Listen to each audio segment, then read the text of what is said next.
علیکم ورحمۃ اللہ وبرکاتہ۔ الحمد للہ رب العالمین والصلاة والسلام علی رسولہ الکریم وعلی آلہ وصحبہ اجمعین۔ میرے عزیز و خواتین و حضرات، بچے بچیاں، میرے دوست احباب، جاننے والے نہ جاننے والے، اللہ تعالیٰ کی طرف سے ہم پر بڑا احسان ہوا ہے۔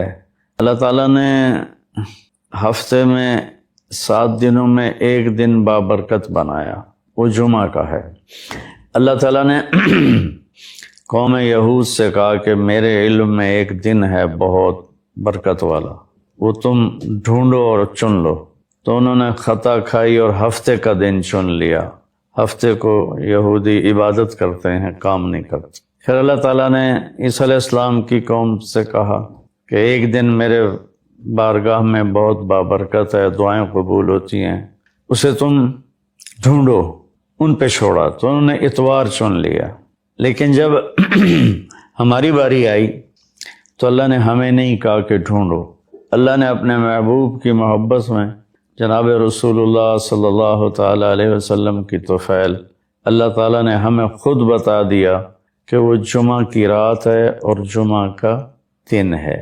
یہ سب سے بہترین دن ہے جمعہ کا، اور پورے سال کے لحاظ سے جمعہ کی رات سب سے بہترین رات ہے۔ خصوصی طور پر پھر شب قدر سب سے اعلیٰ ہو جاتی ہے، لیلۃ القدر سب سے اعلیٰ ہو جاتی ہے۔ تو وہ 21، 23، 25، 27، 29 کی راتوں میں کوئی ایک رات ہوتی ہے، تو وہ اللہ تعالیٰ نے بہت ہی بابرکت بنائی۔ اللہ ہمیں نصیب فرمائے۔ تو جمعہ کا دن اللہ تعالیٰ نے پسند فرمایا۔ اس میں ایک گھڑی دعا کی قبولیت کی ہے، وہ چھپی ہوئی ہے۔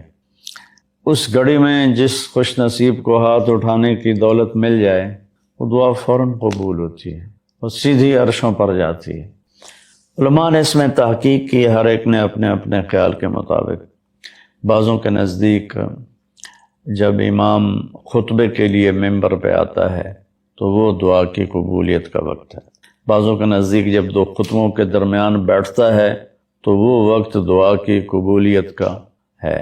اور بعضوں کے نزدیک عصر سے مغرب کے درمیان کوئی بھی گھڑی اللہ کی بارگاہ میں دعا کی قبولیت کی ہوتی ہے۔ تو جمعہ کی نماز کو اللہ کے نبی نے بہت اہم قرار دیا، اور ارشاد میں بڑے دکھ کے ساتھ یہ حدیث بیان کر رہا ہوں۔ میرے نبی نے فرمایا جو 3 جمعے مسلسل چھوڑ دیتا ہے وہ میری ملت سے خارج ہو جاتا ہے، میری امت سے خارج ہو جاتا ہے۔ تو میں اپیل کروں گا ان بہن بھائیوں سے جو نماز میں سستی کرتے ہیں، کم از کم جمعہ ضرور پڑھ لیا کریں۔ عورتوں پہ جمعہ فرض نہیں ہے، مردوں پہ فرض ہے۔ تو میں کہا کرتا ہوں، جو دوست ملتے ہیں جی نماز نہیں پڑھی جاتی، تو میں ان سے کہتا ہوں ایک نماز 5 میں سے طے کر لو اور ایک جمعہ طے کر دو، 2 نمازیں شروع کر دو۔ جس نے بھی اس پہ عمل کیا وہ 5 وقت کا نمازی بن گیا۔ تو جمعہ کی نماز کے بعد جمعہ سے جمعہ تک کے جتنے گناہ ہوتے ہیں وہ اللہ تعالیٰ معاف فرما دیتے ہیں، اور جو جتنی جلدی جا کے بیٹھتا ہے امام کا خطبہ سننے کے لیے، اس کو اتنا زیادہ اجر ملتا ہے۔ کیا مبارک عمل ہے کثرت سے درود شریف پڑھنا، اور 300 دفعہ جو درود شریف پڑھ لیتا ہے وہ کثرت میں شمار ہو جاتا ہے، اوپر کی کوئی حد انتہا نہیں ہے۔ ہمارے ایک رشتہ دار تھے، وہ انتقال ہو گیا، اللہ ان کے درجے بلند کرے۔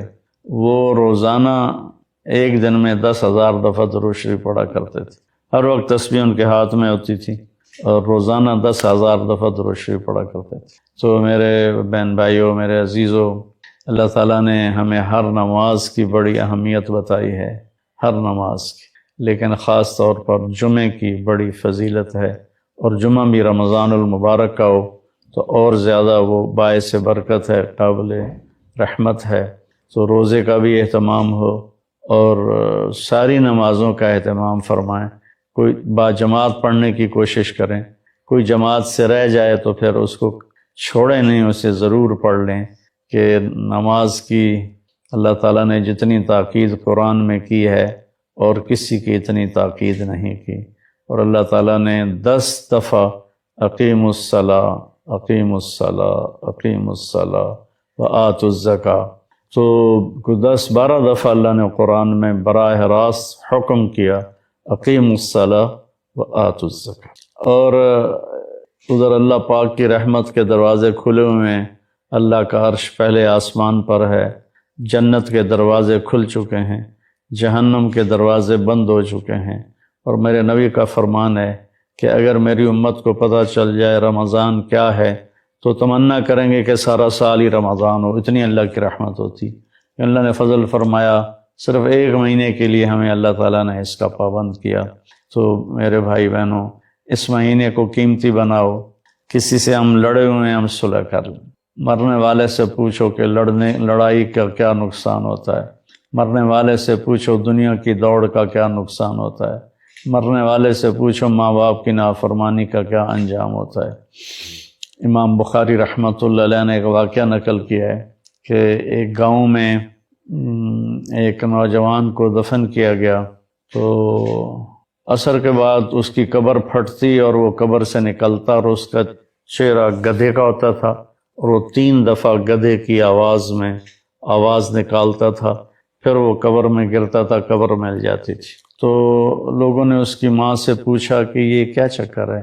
تو اس کی ماں نے بتایا کہ شرابی تھا، شراب پیتا تھا، تو میں اسے روکتی تھی نہ پیا کر، تو وہ آگے مجھے کہتا تو کیا گدھے کی طرح آوازیں نکالتی رہتی ہے، مجھے نہ سنایا کرو۔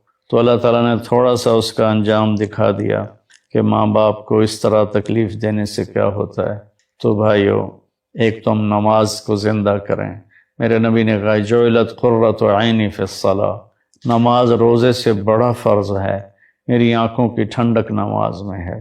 اور جب آپ دنیا سے تشریف لے جا رہے تھے تو آپ نے پورے دین کو 2 لفظوں میں بیان کیا، ایک ہے حقوق اللہ، ایک ہے حقوق العباد، اور ایک ہے بندگی اور ایک ہے معاشرت۔ تو آپ نے فرمایا الصلاۃ، جب آپ دنیا سے تشریف لے جا رہے تھے آپ نے حضرت اماں عائشہ رضی اللہ عنہا علیہ السلام کے سینے پر یوں سر رکھا ہوا تھا، اس طرح کر کے ایسے، اور اماں عائشہ نے آپ کو سہارا دیا ہوا تھا، اپنے سینے پر لٹایا ہوا تھا۔ تو آپ فرما رہے تھے الصلاۃ وما ملکت ایمانکم، میری امت ایک نماز نہ چھوڑنا، اور ایک میری امت کے غریب طبقے پر رحم کرنا، ان کے ساتھ آسانی کا سلوک کرنا، ان پر سختی نہ کرنا، ان سے نرمی کا سلوک رکھنا۔ پھر الصلاۃ وما ملکت ایمانکم، نماز نہ چھوڑنا، نماز نہ چھوڑنا، نماز نہ چھوڑنا۔ اور آخری الفاظ بھی یہی تھے الصلاۃ الصلاۃ الصلاۃ، نماز نماز نماز۔ پھر فرمایا اللہم الرفیق الاعلی کا مہینہ ہمارے مبارک مہینوں میں سے ایک مہینہ ہے، جس میں اللہ تعالیٰ نے حج اور قربانی، یہ 2 بڑے عمل اس میں جمع فرمائے ہیں۔ پوری دنیا سے حجاج کرام اس مہینے میں حج بھی کرتے ہیں اور پھر مینا میں آ کر قربانی کرتے ہیں۔ اور اللہ تبارک و تعالیٰ نے ان ایام کی قسم اٹھائی ہے، والفجر ولیال عشر والشفع والوتر واللیل اذا یسر هل فی ذلک قسم لذی حجر، اور کسی دن کی قسم اللہ نے ایسے نہیں اٹھائی، خاص کر اللہ کو عید کے دن کی قسم اٹھائے، یا جمعے کی قسم اٹھائے، یا لیلۃ القدر کی قسم اٹھائے، انا انزلناہ فی لیلۃ القدر وما ادراک ما لیلۃ القدر، یہ گفتگو فرمائی، خبر دی۔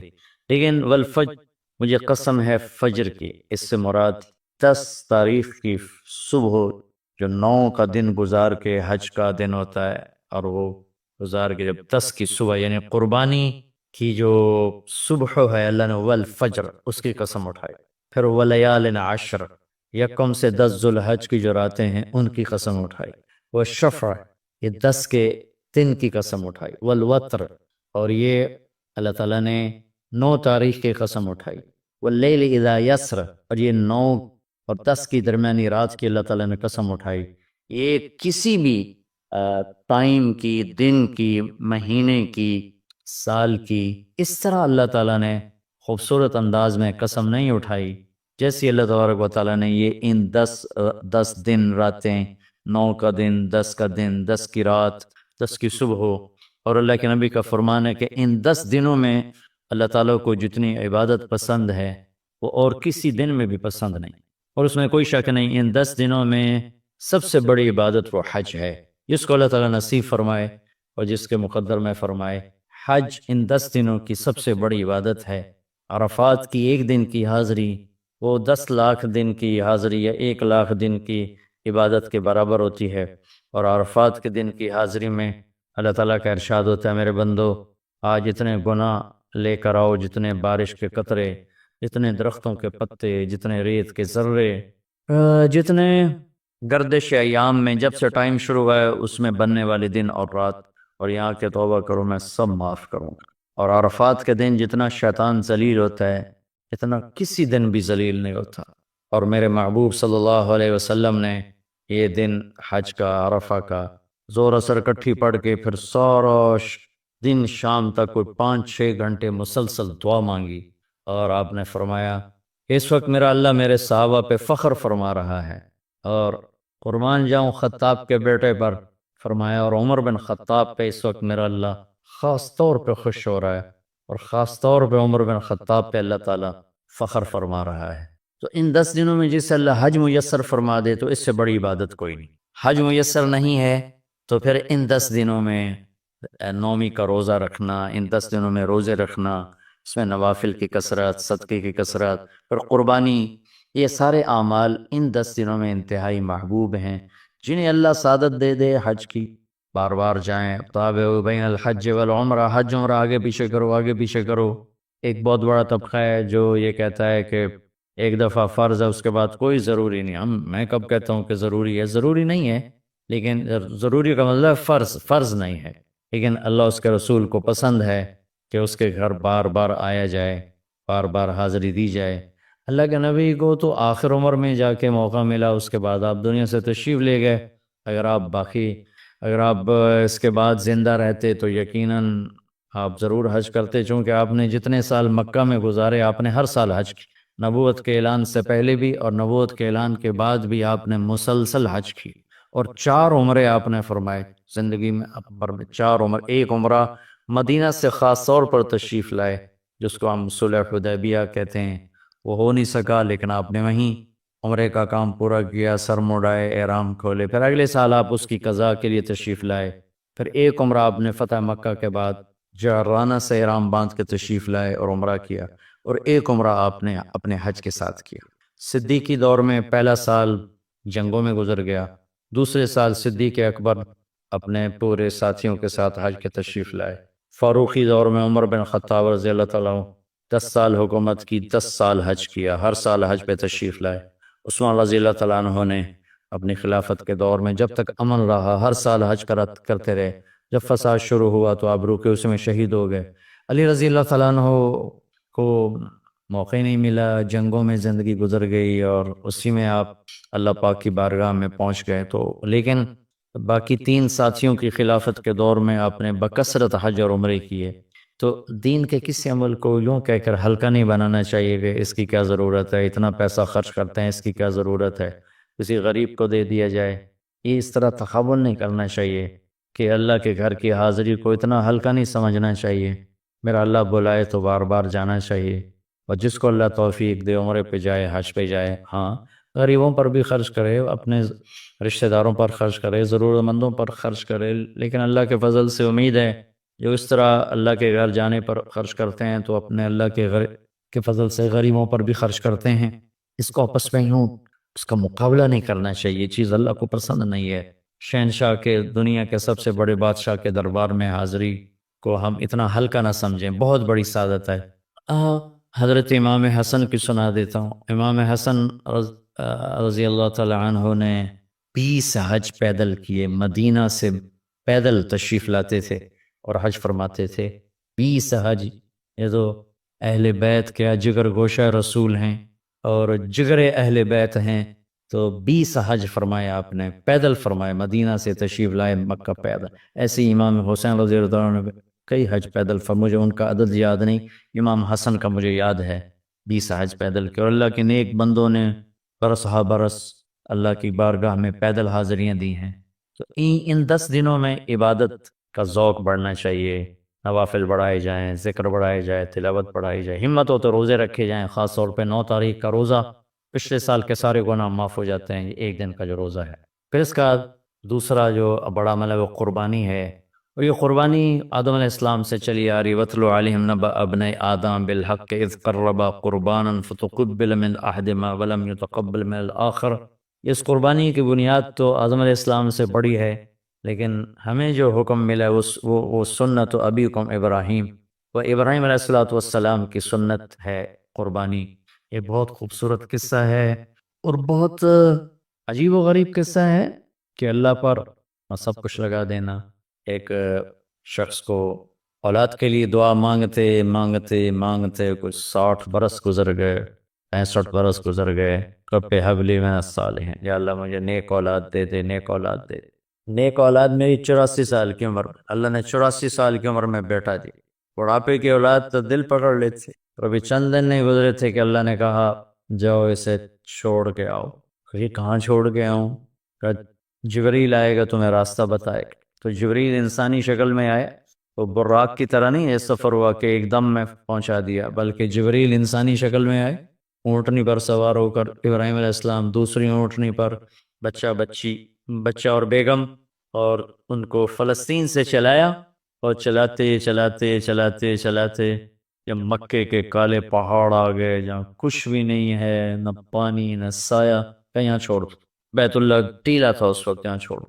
تو ابراہیم علیہ السلام جو آگ میں ڈلتے ہوئے نہیں گھبرائے، یہ بات سنی تو گھبرا کر کہنے لگے یہاں کیسے چھوڑ دوں، یہاں تو کچھ بھی نہیں ہے۔ تو جبریل نے کہا جی آپ کے اللہ کی منشا ہے کہ اس بچے کو یہیں چھوڑ دیا جائے۔ تو نے وہیں چھوڑا اور واپس چل دیا۔ حضرت ہاجرہ حیران پریشان ہو گئے، کہاں چھوڑ کے جا رہے ہو، کیوں چھوڑ کے جا رہے ہو؟ جواب نہیں دے رہے، 3 میل ان کے ساتھ چلتے نہیں، وہ جواب ہی نہیں دے رہے۔ 3 میل کے بعد ان کو یاد آئی یہ تو اللہ کے نبی ہیں۔ اللہ امرک، ابراہیم کا یہ اللہ کا حکم ہے؟ کہاں اللہ کا حکم، اذن لن یضیعنا اللہ، جاؤ پھر اللہ مجھے ضائع نہیں کرے۔ اس طرح بنیاد رکھی، بچے کو ایسے جنگل میں چھوڑا، جب وہ بڑے ہو گئے تب حکم آیا جاؤ ذبح کرو۔ تو اب آپ کی عمر ہو چکی ہے کوئی 92 سال یا 94 سال، 90 پلس ہے، 100%۔ فلسطین سے چلے مکہ جا رہے ہیں، کیا کرنے جا رہے ہیں؟ بچہ ذبح کرنے جا رہے ہیں، کوئی مرغی اور بکرا ذبح کرنے نہیں جا رہے ہیں۔ پھر ان کو تیار کرا کے مینا کی وادی میں لا کر کہنے کہ بیٹا اللہ کا حکم ہے تمہیں ذبح کر دو۔ تو بیٹے نے کہا یا ابت افعل، تو آپ کر دیں جو کرنا ہے۔ ابراہیم علیہ السلام کہنے کہ تجھے خبر بھی ہے میں کیا کہہ رہا ہوں؟ کہا جی مجھے پتہ ہے، آپ کہہ رہے ہیں مجھے ذبح ہونا ہے، تو آپ کے بدلے میں مجھے اللہ ملے گا، وہ آپ سے بہتر ہے، اور دنیا کے بدلے میں جنت ملے گی، وہ دنیا سے بہتر ہے۔ پھر معصوم بچے نے کہا ابا میرے ہاتھ باندھنا، تو مجھے الٹا لٹانا، اور پھر فرمایا کہ مجھے اپنا کرتا اتارا اور کہا کہ یہ میری اماں کو دے دینا، میری نشانی رہے گا، اور آپ اپنے کرتے میں مجھے کفن دے کے ادھر دفن کر دینا۔ تو ان کے ہاتھ باندھے، پاؤں باندھے، الٹا لٹایا، اپنا گھٹنا رکھا ان کی کمر پر، ان کے سر کے بال اٹھائے اور تھوڑا سا اوپر کر کے نیچے چھری چلانے کے لیے، ایک ہاتھ میں بال تھے ایک ہاتھ میں چھری تھی، اور یوں آسمان کو دیکھا کہ اللہ تو مجھ سے ناراض ہو گیا ہے کہ اسماعیل کی محبت نے میرے دل میں جگہ پکڑ لی ہے،